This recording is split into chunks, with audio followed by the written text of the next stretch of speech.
Now next question is question number 15. Question number 15. क्या कहते हैं? A straight highway leads to the foot of a tower. A straight highway leads to foot of the tower. ठीक है, एक straight highway है और यहाँ पर टावर है. हाँ जाहिर सी बात है, टावर है ABO टावर, ये टावर है आपका. ठीक है, चलिए ठीक है. A man standing at the top of the tower. A car, observe a car at an angle of depression 30 degree.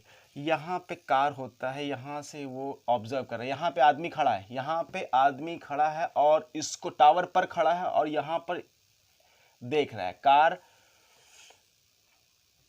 इस ऐसे मूव कर रहा है. मान लो कार, ये क्या है, सी कार है आपका, और ये कार फुट की तरफ मूव कर रहा है. जिस समय वो देख रहा था एंगल ऑफ डिप्रेशन कितना, 30 डिग्री. तो ये 30 डिग्री हो गया. तो ये भी एंगल, तो बाई अल्टरनेट इंटीरियर एंगल, ये भी 30 हो गया. After that which is approaching the foot of the tower with uniform speed. Speed uniform है, स्पीड में कोई चेंजिंग नहीं हो रहा है. 6 सेकेंड्स लेटर, टाइम बीता 6 सेकेंड बाद. 6 सेकेंड बाद क्या हो गया? After 6 second, the angle of depression of the car,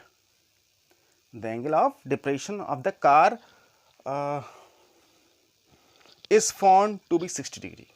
अब 60 डिग्री हो गया, पास जाएगा. तो अब जो डिप्रेशन हो गया वो डी मान लेते. अब ये डिप्रेशन जो था क्या हो गया, ये आपका 60 डिग्री हो गया, जो ये भी 60 डिग्री हो जाएगा. ठीक है, लेकिन ये जो डिस्टेंस कवर कर रहे हैं यहाँ से यहाँ तक, उसमें कितना टाइम लग रहा है? 6 सेकेंड का टाइम लग रहा है. चलिए ये डिस्टेंस, हाँ ठीक. Find the time taken by the car to reach the foot of the tower. Tower की हाइट नहीं दी हुई है. And find the time taken by the car to reach the foot of the tower from this point. इस point से car तक पहुंचने का, यहाँ पर तक पहुंचने का टाइम कितना लगेगा, ये हमको फाइंड करना है यहाँ पे. ठीक है, चलिए यहाँ पे इसको हम x मान लेते हैं, ये डिस्टेंस हम y मान लेते हैं, और ये हम इसको क्या मान लेते हैं, h, height of the tower को h मान लेते हैं. ठीक है, तो यहाँ पर हम, ये हमको मालूम है पहले से, speed is equal to distance upon time. इसका यूज हम करेंगे क्योंकि स्पीड भी इसमें रोल हो रहा है. स्पीड यहाँ पे यूनिफॉर्म है, स्पीड में कोई चेंज नहीं हो रहा है, लेकिन टाइम तो, क्योंकि डिस्टेंस चेंज हो रहा है तो टाइम भी, what, time is equal to what, time is equal to distance upon speed. जब डिस्टेंस, मतलब स्पीड तो सेम है लेकिन डिस्टेंस चेंज होगा तो टाइम चेंज होगा ना. ठीक, चलिए हम कहते हैं सबसे पहले ट्रायंगल लेते हैं. इन ट्रायंगल ABC, चलिए बड़ा ABC में क्या मिलता है हमको, tan 30 is equal to h by what, h by x plus y. Height दिया हुआ है कि नहीं? आई थिंक हाइट देना चाहिए था इसको. स्टेट लीव्स, नहीं, ओके, नहीं दिया, कोई बात नहीं. चलिए, तो यहाँ पे होगा 1/√3 is equal to h upon x plus y. अभी इसको ऐसे ही छोड़ ही देते हैं, देखते हैं इसको equation 1.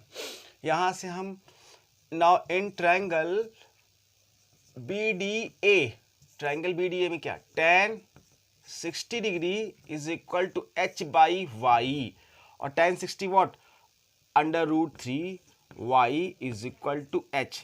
So that is second equation. ये तो बात हो गया, हमको निकालना क्या था, अच्छा टाइम निकालना, टाइम. ठीक है. चलिए h की वैल्यू यहाँ पुट करते हैं, h की वैल्यू यहाँ पुट करते हैं. तो क्या कहें, पुट द वैल्यू ऑफ, अच्छा लिख ही देते हैं, put value of h in 1. What we get, x plus y is equal to √3, h की वैल्यू कितनी हो जाएगी, into √3y। So what, x यहां से हो गया 3y, √3 व्हाट 3y, और ये y उधर गया तो -y। This is x is equal to 2y, x जो है 2y के इक्वल। क्लियर? आई थिंक कि नियर अबाउट हो खत्म हो गया। तो यहां से हम कह रहे हैं स्पीड हो गया, क्लियर हुआ। इसको इक्वेशन थर्ड मान ले रहे हैं जो हमको फर्स्ट और सेकंड से मिला, इन दोनों x और y के बीच पर रिलेशन, ठीक है। चलिए हम कहते हैं कि speed is equal to what, distance upon time. तो स्पीड तो आई थिंक स्पीड यूनिफॉर्म है, तो स्पीड में कोई चेंजिंग नहीं हो रहा है। तो चलिए ठीक है, तो time is equal to what, time is equal to distance upon speed.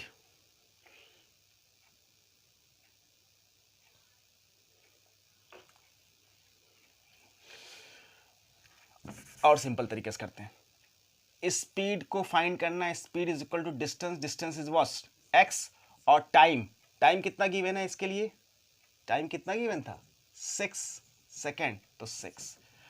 तो स्पीड आपका मालूम चल गया, स्पीड आपका मालूम चल गया यहाँ से। अब हमको इसके लिए टाइम मालूम करना है, तो फिर टाइम फॉर टाइम लिखते हैं, time taken from what, from D to A के लिए टाइम टी मानते हैं, this equal to what, distance upon speed.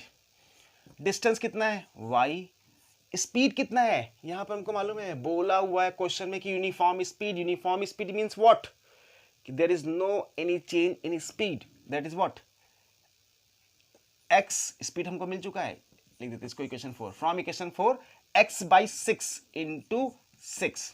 Okay, ये टाइम हमको मिलता है, यहां पर हमको मालूम है x की वैल्यू क्या है 2y, y into 6 upon 2y from equation 3 यहां से, ठीक है। तो y से y कैंसिल, और this equal to 3 second. Means what, यहां से हमको 3 सेकेंड लगता है और यहां से 6 सेकेंड लगता है, तो टाइम कितना लगा, time taken to reach the foot of tower, to reach the foot of the tower from C is 9 second. कैसे लिखते, 6 + 3 means what 9 second. Okay, so that is the solution, और बहुत अच्छा क्वेश्चन था ये। क्लियर, समझ में आया? अगर नहीं आया तो आप लोग पूछ सकते हैं दोबारा।